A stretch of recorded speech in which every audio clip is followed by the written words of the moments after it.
کل جمعرات کو 9 محرم ہے بمطابق 19 اگست اور جمعہ کو 10 محرم ہے۔ گویا کہ ہم عنقریب ایک ایسے دن کو پانے والے ہیں جو دن اللہ کے دنوں میں عظیم دن ہے۔ اس دن کو بہت فضیلت اور اہمیت حاصل ہے۔ اس کی عزت و حرمت کی تاریخ بہت قدیم ہے۔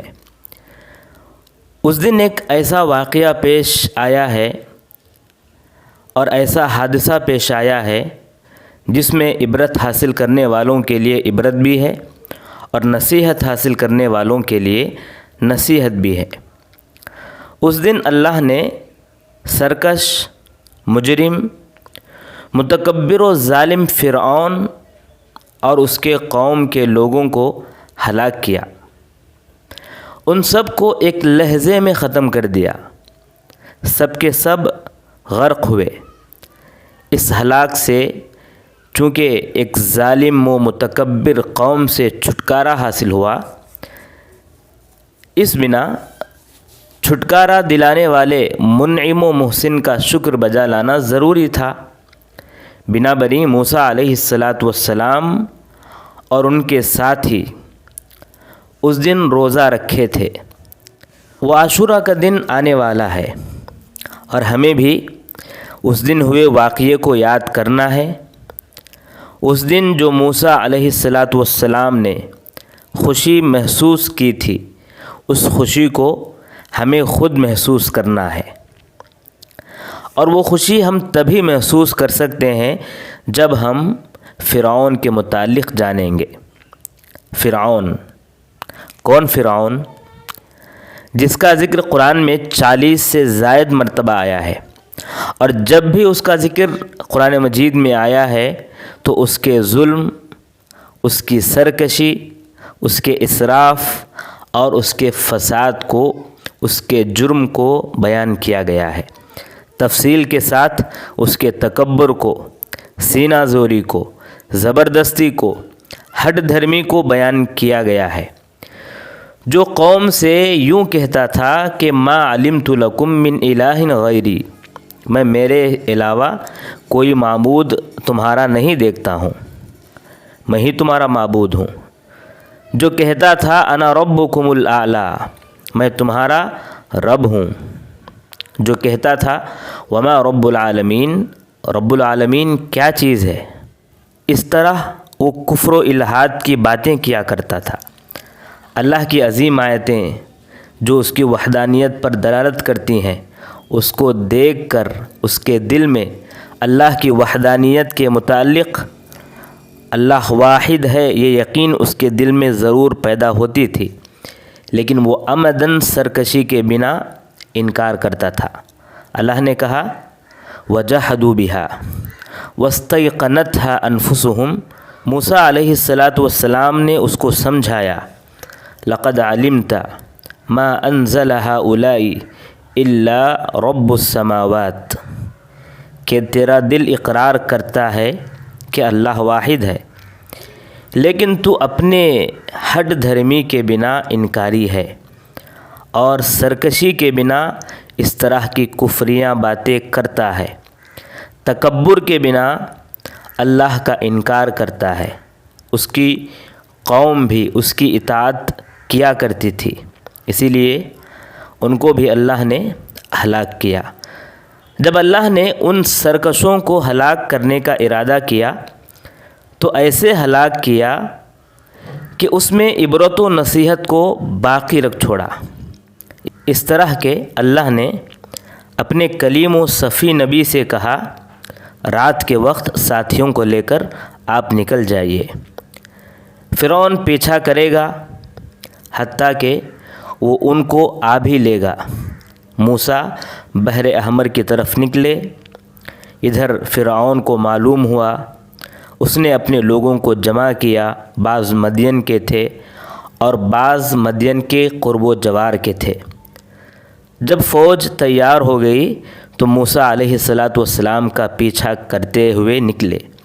موسیٰ سمندر کے قریب پہنچے، فرعون کی فوج بھی سمندر کے قریب پہنچی۔ موسیٰ علیہ السلام اور ان کے ساتھی خالی ہاتھ تھے، فرعون ہتھیار سے لیس تھا۔ تب موسیٰ علیہ السلام کے ساتھیوں نے کہا انا لمدرکون، اب ہم پکڑے گئے، دشمن پیچھے ہے، سمندر آگے ہے، اگر آگے بڑھیں گے تو غرق ہو جائیں گے، پیچھے ہٹیں گے تو کاٹ لیے جائیں گے، پکڑے جائیں گے، اب راہ فرار کہاں ہے؟ اس وقت موسیٰ علیہ السلام نے توکل اور ایمان سے لبریز ہو کر اللہ اور اس کے وعدے پر یقین رکھتے ہوئے کہا کہ کلا ان معی ربی سیہدین، ہرگز نہیں، یقین مانو میرا رب میرے ساتھ ہے جو ضرور مجھے راہ دکھائے گا۔ موسیٰ کا یہ عظیم توکل اللہ پر اور یہ یقین ہر ایک کے اندر ہونا چاہیے۔ الیس اللہ بکاف عبدہ، کیا اللہ اپنے بندوں کے لیے کافی نہیں ہے؟ ومن یتوکل علی اللہ فہو حسبہ، اور جو اللہ پر بھروسہ کرے گا اللہ اسے کافی ہوگا۔ موسیٰ سمندر کے قریب ضرور تھے لیکن ان کو اللہ پر توکل بہت زیادہ تھا۔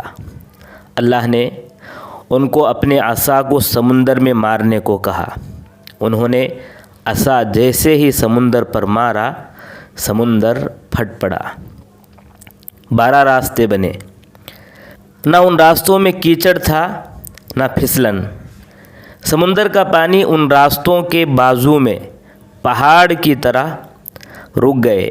یہ بڑی نشانی تھی۔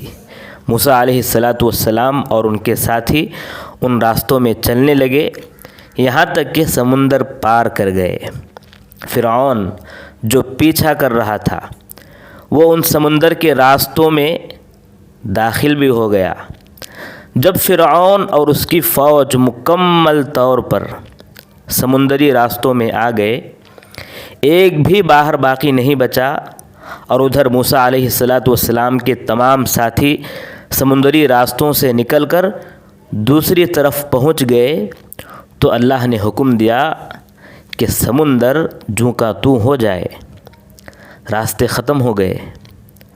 پانی جو ابھی پہاڑ کی شکل میں رکے ہوئے تھے وہ آپس میں مل گئے۔ ایک ہی لحظے میں فرعون اور اس کی فوج ہلاک ہو گئی۔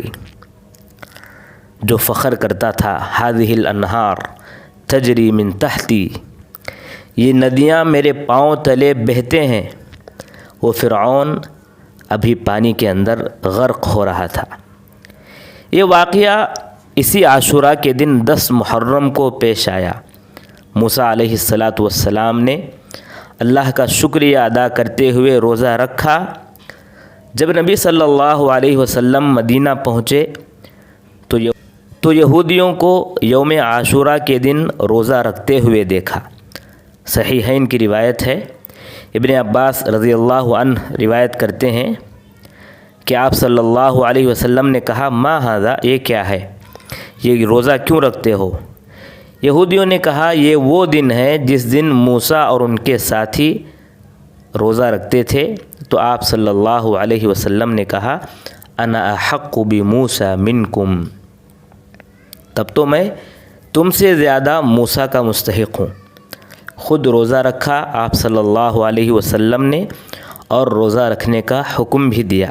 مسلم کی روایت ہے، عبداللہ بن عمر رضی اللہ عنہ فرماتے ہیں کہ آپ صلی اللہ علیہ وسلم نے فرمایا ان عاشوراء یوم من ایام اللہ، کہ عاشوراء کا دن اللہ کے دنوں میں سے ایک دن ہے۔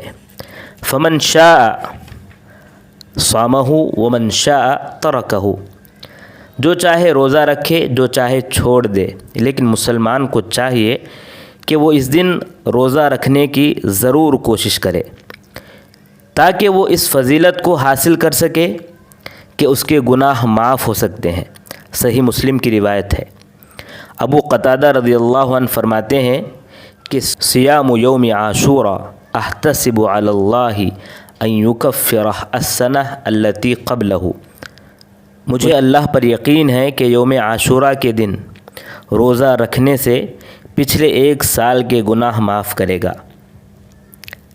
عاشورہ کے دن روزہ رکھنے سے پچھلے 1 سال کے گناہ معاف کرے گا۔ ان یکفر السنہ التی قبلہ، پچھلے 1 سال کے گناہ معاف کرے گا۔ اس سے مراد یقیناً صغائر مراد ہیں، نہ کہ کبائر، کیونکہ یوم عاشورہ کے روزے کے علاوہ دیگر اور بھی کئی اعمال ایسے ہیں جو یوم عاشورہ سے بڑھ کر عظمت والے ہیں، جیسے رمضان کے روزے، 5 وقت کی نمازیں۔ آپ صلی اللہ علیہ وسلم نے فرمایا الصلوات الخمس والجمعۃ الی الجمعہ ورمضان الی رمضان مکفرات ما بینہن اذا اجتنب الکبائر، کہ 5 نمازیں جمعہ سے جمعہ تک، رمضان سے رمضان تک کفارہ ہو جاتے ہیں ان گناہوں کا جو ان کے بیچ میں ہوں، بشرطے کہ کبیرہ گناہوں سے بچے۔ اس سے معلوم ہوا کہ کبائر کے لیے توبہ ضروری ہے۔ ان تجتنبوا کبائر ما تنہون عنہ نکفر عنکم سیئاتکم وندخلکم مدخلا کریما، اگر تم ان بڑے گناہوں سے بچتے رہو گے جن سے تم کو منع کیا جاتا ہے تو ہم تمہارے چھوٹے گناہ دور کریں گے اور عزت و بزرگی کی جگہ داخل کریں گے۔ تو ان یکفر السنہ التی قبلہ سے مراد صغائر مراد ہیں، نہ کہ کبیرہ گناہ ہیں۔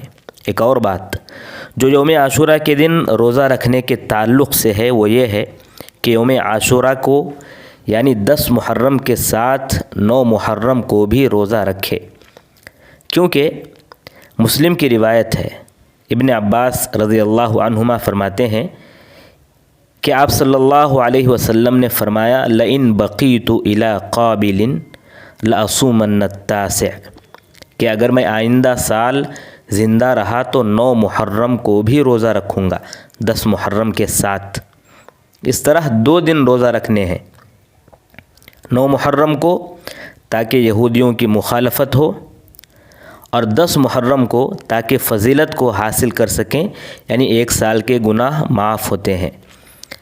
اسی عاشورہ کے دن اللہ نے جو اپنی حکمت کو بہتر جانتا ہے، ہجرت کے 61ویں سال میں اپنے ایک بندے کو آزمایا، اپنے ایک ولی کو آزمایا، ایک ایسے شخص کو آزمایا جس کو اللہ کے نبی صلی اللہ علیہ وسلم نے جنت کی بشارت دی تھی۔